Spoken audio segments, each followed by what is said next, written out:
오늘의 정치권 이슈를 짚어보겠습니다. 최창렬 용인대 특임교수, 이종훈 정치평론가 두 분 모셨습니다. 어서 오세요. 안녕하세요. 네. 영수회담 앞두고 오늘 실무회동, 2차 실무회동이 열리는데요. 지금 의제 조율이 정상회담급이다 이런 얘기들이 나오고 있습니다. 오늘쯤에는 날짜가 나와야 되는 거 아닙니까? 일단 날짜부터 좀 잡았으면 좋겠어요.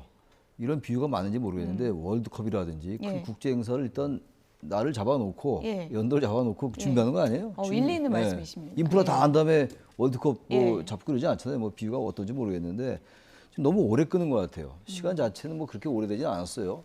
대통령께서 영수회담을 제안한 게 19일이니까 6일 됐단 말이에요. 근데 6일 됐는데 날짜까지 못 잡으니까 이게 오늘 정도 정상회담을 하는 게 딱 맞는 것 같은데 과거 김대중 총재 때, 김대중 대통령 때죠. 그때도 여당이 패배했던 선거니까 16대 총선 끝나고 그때 김대중 대통령이 4월 7일 날 대국민담화를 하고 4월 17일 날 그리고 이제 4월 24일 날 영수회담을 했다고. 7일 걸렸어요. 지금 이제는 날짜까지 안 잡았으니까 다음 주 넘어갈 거 아니겠어요? 그렇죠. 어차피. 그러면 과연 의제 조율에 오늘 내일로 갈 수 있을 것인가? 의제 조율 다 한 다음에 날짜 잡을 것 같은데 그러면 이 김도 세고 솔직히 말씀드려서 국민들이 영수회담에 기대가 큰데 지금 야당 내에서 지금 약간 부정적인 얘기가 많이 나오고 있단 말이죠. 그렇죠. 의제 자체에 대해서. 의제부터 이렇게 서로 튀걱튀걱 할 거라면 영수회담을 할 필요가 없는 거예요. 이게 잘 안 되니까 영수가 만나가지고 그냥 영수가 뭡니까? 우두머리란 뜻이거든요. 한자가. 그야말로 이 양쪽의 수장들이 만나서 풀겠다고 이 영수회담을 하는 거 아니겠어요? 근데 의제를 조율하는 순간 그때 다 풀고 합의한 다음에 영수회담 할 것 같으면 할 필요가 없는 거거든요. 약간 좀 과한 느낌이 좀 듭니다. 지금 이러다 너무 지체되는 것 같아요. 의제 풀고 날짜 잡는 게 아니라 날짜부터 일단 좀 잡으면 어떠냐 이렇게 제안을 해주신 건데 말씀해 주신 것처럼 지금 분위기가 녹록지가 않습니다. 민주당에서 강경 발언이 잇따라 나오고 있는데요. 들어보시죠. 감사원 사무총장, 유병호 총장 뭐 사고 많이 쳤잖아요. 뭐 선관위 사무총장, 뭐 대통령의 친구, 뭐 이렇게 방통위원장, 검사 선배 이런 식의 국정 운영 최소한의 세계의 어떤 이 역할과 위치, 국립적인 또 공정한 국가기관의 수장들은 좀 바꿔야 되지 않느냐 이런 정도 논의가 되겠죠. 근데 어찌되건 이 세 가지 논의가 전체적으로 이루어질 때야만이 실질적인 영수회담이라고 볼 수 있을 텐데 진정성이 없다고 느끼시나요? 진정성이 있었으면 정진석 비서실장 임명을 안 했겠죠. 특히 김건희 여사 특검 이런 것들은요 대통령이 먼저 이야기해야 합니다. 대통령이 얘기해야죠. 근데 그럴 수가 있을까요? 직접 관련이 있는 사안들인데. 이거 당연히 대통령이 먼저 이야기해야 합니다. 그리고 대장동 특검도 있죠. 대통령이 이야기해야 합니다. 그리고 마찬가지로 이태원 이거 또 대통령이 이건 특별법이고요. 최상병 사건 여기 수사에 외압 대통령실이 연결돼 있습니다. 그러면 이거는 대통령께서 먼저 이야기해야 합니다. 알겠습니다. 조건이 걸린다고 하면 영수회담 자체가 무산되지 않겠습니까? 어쨌든 2년 만에 대통령께서 영수회담을 제의했기 때문에 좀 더 여야가 적극적으로 좀 임했으면 좋겠고요. 특히 저는 뭐 대통령께서 2년 동안 한 번도 영수회담을 갖지 않았지 않습니까? 이런 면에서 좀 폭넓게 야당의 목소리 또 이재명 대표의 이야기를 좀 듣는 게 좀 필요하지 않겠나. 의제에 가능한 한 제한을 두지 않는 자세가 좀 좋겠다는 생각을 하고 있습니다. 네, 장경태 최고위원은 지금 대통령실이 의제를 왜 고르냐, 그럴 시기가 아니다 이렇게 강경 발언을 했거든요. 어떻게 보십니까? 네, 그러니까 이게 지금 차일피일 미뤄지면서 사공만 자꾸 늘어나는 그런 상황이 지금 돼버린 겁니다. 이거는 제가 보기엔 대통령실에서 좀 전략상 잘못하고 있는 거다라고 생각해요. 어찌됐건 빨리 총선 민심을 받들어서 영수회담을 하기로 했으면 빨리 해서 큰 것들을 먼저 딱 합의를 하고 그러고 이제 넘어가서 사실은 뭐 추가적으로 더 만나면 되는 거 아니겠어요? 김건희 특검 받아야 됩니까? 그럼 의제로? 그것까지 사실은 이번에 제가 보건대는 그 이재명 대표가 그 얘기까지는 안 할 것 같아요. 그런데 지금 이게 자꾸 지연이 되다 보니까 이제 별의별 게 다 이제 끼어드는 이제 그런 상황이 돼버린 겁니다. 그래서 제가 보건대는 영수회담 사실은 1차 실기를 좀 한 상태다. 그러니까 처음에 24일 얘기 나왔을 때 그때 바로 24일 날 만났어야 된다라고 저는 보고요. 그런데다가 지금 야당 쪽에서 지금 최근 들어서 자꾸 강경 발언이 나오는 또 다른 이유는 뭐냐 하면 대통령실 기류가 좀 바뀌고 있다라고 보기 때문에 그래요. 그러니까 그러니까 대통령실 기류가 이제 언제부터 바뀌기 시작했느냐? 정진석 비서실장 임명하면서부터 또 바뀌기 시작하는 겁니다. 그러니까 제가 보건대는 아주 빠른 속도로 도로 원위치를 지금 하고 있어요. 자, 그런 상황이다 보니까 야당 쪽에서도 이제 그 정보가 이제 들어오는 거고 예. 대통령실이 이것저것 이유 들어서 뭐 이렇게 더 까다롭게 나오는 것 같다 하니까 이쪽도 이것저것 요구 사항을 더 늘려가는 이런 상황으로 좀 가고 있다. 이거는 뭐 쉽게 얘기하자면 뭔가 이렇게 성사되는 분위기라기보다는 서로 그냥 이렇게 파토 내는 그런 분위기로 네. 좀 가고 있다. 좀 걱정스럽습니다. 네, 서영교 최고위원은 이렇게까지 얘기했습니다. 윤석열 대통령이 직접 김건희 여사 특검하자 이렇게 얘기를 해야 된다라고 지금 지적을 하거든요. 근데 여기 장경태 의원이나 서영교 의원의 이 얘기들은요, 이거 영수회담 하기가 어려워요. 영수회담을 어떻게 지금 현실적으로 말이죠. 예. 만약에 야당에서 김건희 여사 특검법을 얘기를 하면 예. 그걸 받을 수 있어요. 그걸 굳이 대통령이 직접 나서서 김건희 여사 특검법 합시다. 그렇게 하기는 어려운 거 아니겠어요? 그 정도로 파격이 필요하다 이런 얘기일까요? 그래서 물론 그렇긴 한데 뭐 그럴 수도 있겠죠. 근데 전 그렇게 할 건 같지는 않고 일단 지금 전 최상병 특검도 이번에 야당이 거론 안 할 줄 알았는데 할 것 같아요. 이제 뭐 한다고 얘기를 하는 상황이니까.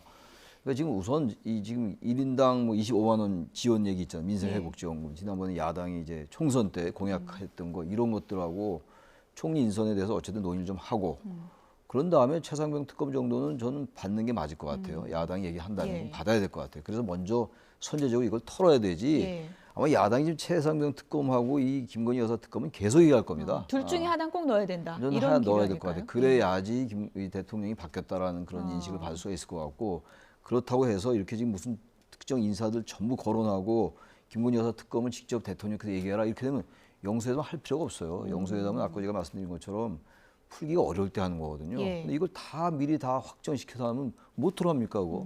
저는 이런 식의 그 태도는 뭐 여당이 지금 비서실장을 정진석 의원을 임명했기 때문에 그렇다고 하는데 예. 그래서 저는 뭐 그런지는 장담하기 어렵고 그 정진석 의원도 좀 하는 걸 좀 봐야 돼요. 아직은 평가가 좀 이르지 않겠어요? 예. 장단점이 다 있는 것이기 때문에 야당으로서는 제가 봐도 이렇게 좋은 인사는 아닐 거라 평가할 수 있어요. 야당 입장에서. 그럼에도 불구하고 아무튼 바뀌겠다고 얘기를 하고 있는 상황이니까 지켜봐야죠. 그럼 예. 처음부터 정진석 의원이 비서실장 임명돼서 그래서 이게 10일 건다. 10일이라는 표현은 좀 이상하겠습니다만 너무 이 많은 조건을 내건다라고 보지는 않고 지금 사실 그 문제는 이게 만약에 전 그럴 일은 거의 없다고 보는데 만약에 이 영수회담이 무산되면 예. 이건 사실 윤 대통령이 더 타격이 클 겁니다 아마. 예. 예. 어쨌든 지금 오늘 의제 놓고 이건 빼고 이건 넣고 이건 받겠다 못 받겠다 이런 얘기가 오갈 텐데 앞서서 대통령실이 좀 전향적으로 나와야 된다고 그러셨는데 대통령실이 오늘 할 수 있는 모범 답안이 그럼 어떤 거예요? 그러니까 사실은 이제 원칙은 밝혔잖아요. 며칠 전에. 그러니까 의제 제한을 두지 않겠다. 그러니까 민주당 쪽에서 요구하는 거 일단은 기본적으로 다 수용한다라는 걸 전제로 해서 접근을 하는 게 좋고요. 다만 이제 영수회담이라고 하는 것도 시간이 한정적이잖아요. 예. 그런데다가 사안이 뭐 굵은 사안부터 시작해서 아주 자잘한 사안까지 굉장히 많을 수 있는데 차라리 역으로 그냥 굵은 사안 몇 가지만 이제 하자. 그런데 지금 민주당이 뭐 굉장히 중시하는 그 의제들이 있잖아요. 예. 민생회복지원금이라든가 또 최상병 특검법 같은 거. 그러니까 그런 거 큰 거 몇 가지를 가지고 그냥 이야기를 하자. 이렇게 접근하는 방식으로 좀 가는 게 좋지 않겠냐. 그리고 가능한 빨리 사실은 영수회담을 진행을 할수록 예. 대통령실에는 더 유리하다. 아마 시간 끌면 끌수록 조금 전에 말씀드렸듯이 사공은 더 늘어날 겁니다. 네. 아마도 오늘 오후쯤에 속보가 나오긴 할 텐데 글쎄요. 어떤 내용의 속보가 나올지 날짜가 정해질지 이 부분을 좀 기대를 갖고 지켜보도록 하겠고요. 영수회담 전에 조국 대표가 제안한 그러니까 네. 대통령 만나기 전에 나 좀 만나달라 이 제안을 민주당에서 단칼에 거절했더라고요. 단칼을 거절할 수밖에 없을 예. 거예요. 굳이 조국 혁신당의 조국 대표의 존재감을 키울 필요는 없겠죠. 게다가 명분은 일단 당선인이라고 합니다만 예. 만나면 만날 수 있는 거죠. 당선인이 현실적으로 영향력을 끼칠 수 있는 거니까. 근데 아무튼 민주당으로서는 어차피 조국 대표하고 이재명 대표가 경쟁적 협력 관계, 협력적 경쟁 관계 될 수밖에 없을 겁니다. 경쟁이 더 높은가요? 협력이 더 전 경쟁이 더 처음엔 협력이 높을 것이고 예. 시간이 갈수록 경쟁이 더 심해질 겁니다. 예. 그리고 이제 긴장 견제 관계를 할 수 있어요.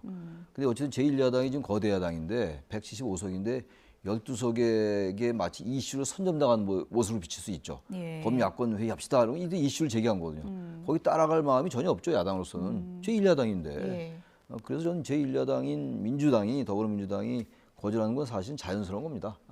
계속 이제 주장을 하겠죠. 정성호 의원 그래픽으로 보시는 것처럼 이렇게 얘기했습니다. 조국 대표는 아직 국회의원도 아니지 않냐 이렇게 쏘아붙였거든요. 네, 그러니까 이 판에 낄 생각하지 마라. 예, 아직 그 얘기를. 끼면 안 된다 이거군요. 네, 근데 사실은 이거는 이제 이재명 대표의 마음이 상당히 담긴 그런 이제 발언이다 이렇게 이제 보시면 될 것 같고 이재명 대표 입장에서는 지금 조국 대표가 굉장히 신경이 많이 쓰이는 이제 그런 그 상황이죠. 지난 총선 국면에서도 뭐 사실은 총선 후반으로 가면서 이재명 대표가 굉장히 강성 발언을 많이 쏟아낼 수밖에 없었던 이유 중에 하나도 조국 혁신당 바람이 워낙 거세니까 예. 그것에 대해서 좀 견제를 해야 되겠다라는 그런 생각이 강했기 때문에 이제 그런 거 아니겠습니까? 이제 그런 상태고 사실은 지금 어떻게 보면 지금 이 범야권 내에서도 대권 레이스가 시작된 거나 다름이 없어요. 그러니까 조국 대표는 빠르게 이제 또 대권으로 이제 넘어가려고 지금 이제 하는 거고 예. 그러면서 존재감을 키우기 위해서 뭐 영수회담 전에 날 먼저 만나라 뭐 이제 이런 식으로 하는 거죠. 그래서 자기가 어찌 됐건 전국을 좀 주도하겠다라는 예. 이제 그런 태도를 이제 보이고 있기 때문에 이재명 대표 입장에서는 당연히 그걸 좀 견제를 해야 되는 거죠. 그래서 당분간 좀 가만히 있어라. 그렇게 지금 하는 거고 예. 아마 향후에도 이런 그 신경전은 꽤나 좀 지속이 되지 않을까 이렇게 예. 생각합니다. 만나자 했더니 이제 단칼에 민주당이 거절하니까 조국 대표 측 반응은 섭섭하다 이렇게 반응을 내놨거든요. 그러니까 총선 때 조국당 찍으려고 온 사람이 민주당 찍은 경우도 많아서 우리가 총선 때 민주당이 의석 더 늘리는데 도움된 거 아니냐, 우리도 지분이 있다 이런 마음이 있을 것 같거든요. 그게 어떤 면에서 볼 때는 뭐 사실 팩트에 가깝죠. 예. 근데 일단 뭐 그게 팩트가 됐건 아니건 간에 생각보다 이 견제 관계가 빨리 오는 것 같아요. 예. 섭섭하다라는 말을 이렇게 명시적으로 했잖아요. 예. 다른 표현할 수도 있는 거거든요. 예. 표현하기엔 나름인데 그 섭섭하다라고 얘기했다는 거는 많이 섭섭한 거죠. 많이 섭섭한 거죠. 예. 상당히 균열이 오기 시작한 예. 거예요, 지금. 22대 국회 개원이 5월 30일인데 이미 벌써 4월 때부터 균열이 오는 겁니다. 그러니까 전 이재명 대표가 만약에 조국 대표를 경쟁자로 생각 안 했으면 만날 수 있죠. 강력한 경쟁자로 생각하는 거예요, 지금. 그러니까 견제하는 것이고 조국 대표 당연히 그걸 알 거고 그러니까 섭섭하다고 했기 때문에 이게 야권에서 아주 현실적으로 각자의 이해관계가 부합한다면 이해관계가 일치한다면 협정하겠습니다만 의외로 조국 대표가 더 강경하게 나갈 공산이 크잖아요. 특검이라든지 예. 여러 가지 특검법이라든지 이런 예. 것들에 대해서 그때 아마 민주당은 좀 수위 조절을 할 겁니다 아마. 예. 어쨌든 뭐 영수회담 전에 야권 연석회의는 네. 지금 이제 무산이 된 어려운 그런 거죠. 상황이고요. 여권은 지금 총선 패배 후폭풍이 계속되고 있는 상황입니다. 어제 청와대 영빈관에서 낙선자들과 대통령의 오찬 모임이 있었다고 합니다. 거기서 윤석열 대통령이 제 부족함을 깊이 성찰한다. 당정이 튼튼해지도록 최선을 다하겠다. 이런 입장을 좀 밝혔다 그래요. 네. 지금 여당 내에서도 사실은 이제 그 윤심이 많이 좀 흔들리고 있기 때문에 그런 겁니다. 그러니까 사실은 이제 한동훈 비대위 체제 이제 들어선 이후에 한동훈 효과를 기대하면서 보수 지지층들이 한동훈 위원장 쪽으로 대거 갈아탄 상태거든요. 윤석열 대통령에 대해서 실망했던 보수 지지층들조차도 지금 대거 한동훈 위원장 쪽으로 좀 옮겨가 있는 네. 그런 그 상황입니다. 그래서 윤 대통령 입장에서는 한동훈 위원장이 한편에서는 굉장히 이제 의식이 좀 많이 될 수밖에 없는 거고, 그리고 다른 한편에서는 어떻게든 그 한동훈 위원장 쪽으로 갔던 그 표심을 자기 쪽으로 끌어오지 않으면 예. 이게 지금 당에 대한 장악력조차도 좀 떨어질지 모른다. 이 좀 위기감을 가지고 있는 예. 거죠. 그래서 당선인들부터 좀 달래고, 당선인들이 아무래도 뭐 험지에 가서 열심히 뛴 분들이잖아요. 그리고 또 당에 대해서도 지금 현재 가장 불만이 지금 많은 분들일 예. 수밖에 없는 거고, 그래서 이분들부터 먼저 끌어안겠다. 이제 그런 그 지금 태도를 보이고 있는 겁니다. 네, 어제 이 오찬 회동에 참석했던 조혜진 의원은 이런 얘기를 했습니다. 들어보시죠. 예정돼 있는 코스는 탄핵입니다. 민주당이 그걸 공언을 했죠. 선거 기간에 이미 공언을 했고. 잠깐만요. 그럼 대통령이 만약에 4월 안에 바뀌지 않으면 예. 민주당의 대통령을 탄핵으로 몰고 갈 수도 있다. 왜냐하면은 민주당은 대선 정권 교체 대안이 이재명 한 사람밖에 없는 유일 지도 체제를 구축했잖아요. 지난 공천을 통해서. 예. 경쟁이 될 만한 싹은 다 잘라버렸잖아요. 이재명 대표가 대통령 출마 피선거권이 상실될 가능성이 제가 볼 때는 90% 이상입니다. 그러니까 이재명 대표가 3년 이후에까지 살아남아가지고 대선 치를 가능성이 별로 없다고 보여지면은 그 전에 대선 치르려고 하는 게 민주당의 정치적 목표일 수밖에 없고, 예. 그러려면 대통령 임기를 단축시키는 방식을 채택하겠죠. 예. 네, 예정된 코스는 탄핵이다. 민주당의 속내를 우리가 안다면 지금 정신을 바짝 차려야 된다. 이런 얘기겠죠? 저 좀 일리 있게 들려요. 일리 있게 들리십니까? 일리 있게 들리고. 예. 왜 제가 이 말씀 드리냐면 우리 한국 정치 특히 22대 국회 때 가장 큰 한건 사법 리스크들이에요. 예. 이재명 대표의 사법 리스크, 조국 대표의 사법 리스크. 조국 대표는 지금 2심까지 끝나고 대법원 판결을 기다리고 있습니다만 예. 아무튼 이 부분이 대단히 민감할 수밖에 피선거권이 박탈될 수 있다고요. 그렇죠. 이재명 대표 같은 경우는 아직 뭐 1심이 나온 게 아무것도 없긴 합니다만 기소된 사건은 많이 있잖아요. 당연히 대법원 판결 나기 전에 이 구조를 바꾸려 할 수 있죠. 그건 당연히 정치를 할 수 있는 생각이에요. 근데 그렇게 탄핵이라는 게 쉬운 건 아니죠. 탄핵이 의결됐다 하더라도 헌재에서 인용이 돼야 되는데 상당히 역풍이 불 수도 있고 그러려면 이제 대통령의 지지율이 낮아야 돼요. 저런 게 이루어지려면. 저는 그래서 자꾸 말씀드리는 게 윤석열 대통령에 대한 국정평가가 높아져야 돼요. 예. 그러면 저런 탄핵 엄두 못 낼 겁니다, 아마. 그러니까 의석이 지금 없잖아요. 압도적으로 예. 적어요. 지금 압도적으로 이제 야당이 많은데 그 부분을 돌파하는 게 국민 지지율밖에 없어요. 물론 당내의 장악력도 중요합니다만 그것보다 예. 더 중요한 게 국민들이 대통령이 정말 바뀌었구나. 바뀌려 했지만 정말 바뀌게 나타나는구나 행동으로. 이걸 보여주면 돼요. 그럼 지지율 올라가면 저런 일이 쏙 들어가죠. 예. 결국은 저는 변순 대통령이 지지율이라고 생각합니다. 예. 어제 뭐 대통령 면전에서 쓴소리가 정말 쏟아졌다고 하니까 네. 이게 성찰하는 그런 자리를 가지면서 변화의 이제 기회를 만들어 보자 이런 얘기를 한 거고 지금 뭐 오찬에서 나온 쓴소리들 저희가 그래픽으로 좀 준비를 해봤는데요. 당에서 소외된 사람들 끌어안아야 된다. 외연 확장하자. 다양한 목소리 들어야 된다. 이런 쓴소리들이 나왔다고 합니다. 그런데 이제 어제 오찬 모임에 윤재욱 원내대표도 왔는데 많은 분들이 선거를 이끌었던 한동훈 전 위원장의 모습은 어제도 보이질 않아서 그때 뭐 오찬 거절 이후 몸이 계속 아픈 건지 아니면 마음이 아직 계속 멀어져 있는 건지 어떤 거라고 보세요? 뭐 몸도 당연히 아프겠죠. 예. 그러니까 뭐 선거 치르고 나면 한 번씩들 다 몸살을 앓거든요. 당선인들조차도. 예. 뭐 낙선자들은 더 말할 것도 없죠. 그러니까 더 마음의 상처가 깊기 때문에 이제 그런 거고. 한동훈 위원장 뭐 지금 심적으로나 뭐 육체적으로 굉장히 힘든 시기를 보내고 있을 거라고 좀 봅니다.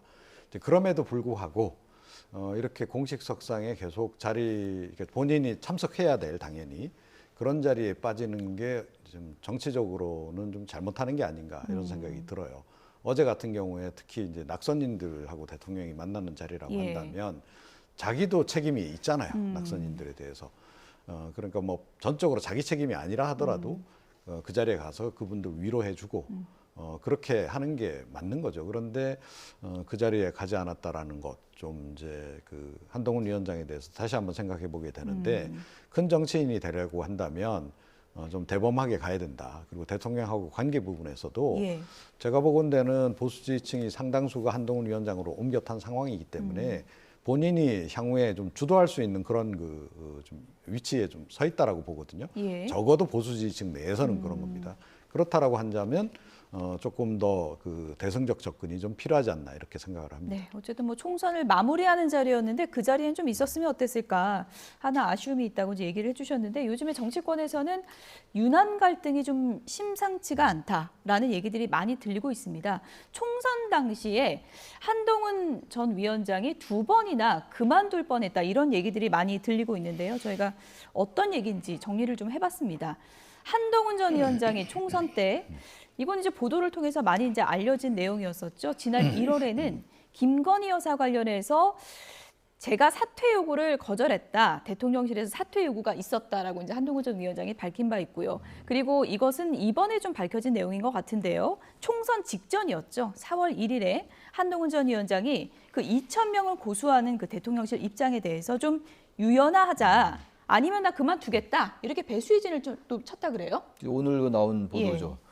그만큼 이제 그 선거 기간 중에도 대통령실과의 관계가 매끄럽지 않았어요. 그리고 김건희 여사 명품백에 관련된 것도 그랬고 김경률 비대위원회 뭐 이른바 마리 앙뚜아네트 발언부터 그리고 나서 지금 말씀하신 것처럼 대통령실이 사퇴 요구를 했다라고 이제 밝혀졌고 예.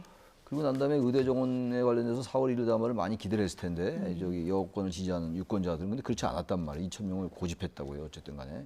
그리고 난 다음에 뭐 다른 여러 가지 해석이 붙었던 거였잖아요. 대통령 관계자들이. 그럼 저 얘기가 나왔다는 건 전 그래서 한동훈 위원장은 자기 길을 가려고 작정한 거라고 좀 봐요. 예. 낙선자 저 모임에도 안 갔잖아요. 안 갔고 그거는 그게 안 가면 여러 가지 비판이 따를 수 있다는 걸 모를 리가 없을 겁니다. 예. 그럼에도 불구하고 안 그럼에도 간 이유를 불구하고. 봐야 될 것 예. 같아요. 어차피 윤 대통령 같이 갈 수 없다고 판단한 것 같고 그 나름의 승부수인 것 같아요. 그건 알 수 없어요. 그 승부가 예. 통할지 안 할지는 우리가 예단하기 예. 어렵기 때문에 전 낙선자 5천에 안 간 것도 그렇게 뭐 남아나고 싶지 않아요. 저는 그 정도로 윤 대통령의 스타일을 알 거고 누가 잘 알 거 아니겠어요. 예. 어차피 이렇게 균열이 간 거 이건 봉합이 안 된다고 보는 것 같아요. 그래서 예. 낙선자 5천도 안 갔고 오천 회동도 거부한 게 아닌가 생각이 듭니다. 예. 예. 김종인 전 위원장은 한동훈 전 위원장에 대해서 이런 이 조언을 했습니다. 어떤 내용인지 들어보시죠. 지금 뭐 윤석열 대통령이 사실은 현명하신 소위 정치를 하실 줄 아셨으면은 선거 기간 동안에는 대통령이 다소 좀 자기가 숙이더라도 좀 이 표를 많이 얻고 위해서 좀 자랑권을 좀 줬었으면 좋았을 텐데 그거는 우리나라 사람들이 통념적으로 생각하는 얘기고 네. 정치라는 게 그렇게 그 간단치가 않아요. 정치에 일단 가서 들여다볼 거 같으면은 자기 나름대로 생각하는 게 있을 거 아니에요. 그게 한동훈 위원장이 앞으로 정치적으로 좀 자기 나름대로의 뭐 희망을 가지려면은 네. 솔직히 얘기해서 윤 대통령으로부터 좀 멀어지는 게 좋아요. 아, 예. 잘하고 있네요. 자기를 윤 대통령과 아이덴티파이 시키면은 전혀 희망이 없다고. 네, 정치할 거면은 윤과 멀어져라. 김종인 전 비대위원장의 조언 어떻게 들으셨습니까? 뭐 지금 상황에서는 이제 그럴 수밖에 없는 건데 사실은 한동훈 위원장은 기회를 몇 차례 놓쳤죠. 그러니까 총선 기간에도 차별화할 수 있는 그런 결정적인 순간들이 좀 있었잖아요. 예. 조금 전에 이제 말씀하셨듯이 명품백 그때 한번 계기가 있었고 또 의대 증원 예. 문제 관련해 가지고도 지금 뭐 두 차례 그날 뭐 사퇴 의사 밝혔다고 하는데 그럼 배수혜진을 친 거는 좀 시도는 한 거 아닙니까? 그렇죠. 예. 이제 뭐 한 위원장이 기대한 거는 결국 자기 손을 좀 들어주는 형태이길 원했을 거예요. 대통령이 이제 2,000명 증원 부분에 대해서 이제 원칙을 강조했지만 한동훈 위원장에게 역할을 줘서 한동훈 위원장이 뭐 의료계하고 이제 뭐 극적인 타결을 본다든지 뭐 막판에 저는 예. 사실은 그런 2차 약속 대련도 있을지 모를 거라고 기대를 했는데 그게 결국 발생하지 않았는데 그 2차 약속 대련이 만약에 성사가 됐다라고 한다면 제가 보건대는 130석 이상은 확보했을 거다라고 좀 봐요. 그런데 지금 지나고 보니까 결국은 그때 윤 대통령이 그 한 위원장하고 이제 손을 안 잡은 거죠. 예.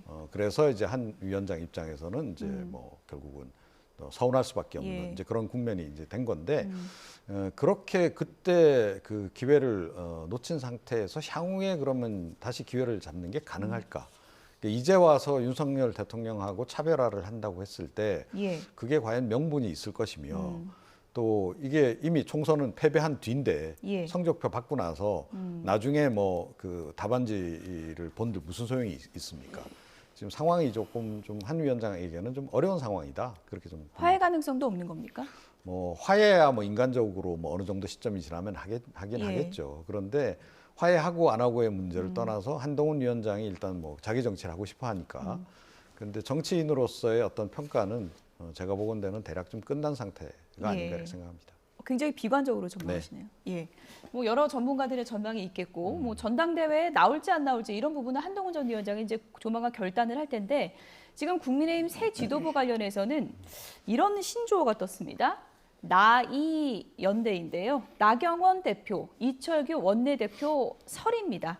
나경원 의원이 어떤 얘기를 했는지 들어보시죠.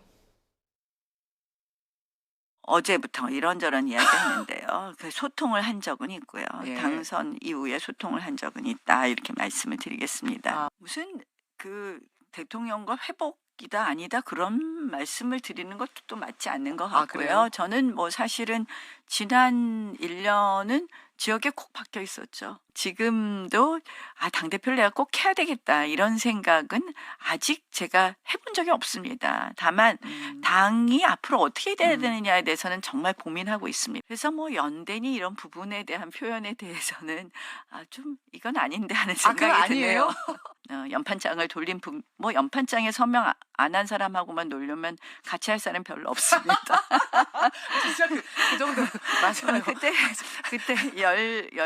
12명인가 빼고 다 서명하셨죠. 맞아요. 저는 하여간에 지금은 너무 지쳤어요. 선거를 하면서. 저 정말 의장 선거한 이야기 말씀하신- 하면요. 제가 책을 한 권은 쓸 것 같아. 나이연대에 대해서는 좀 황당하다 이런 입장이신 것 같고요.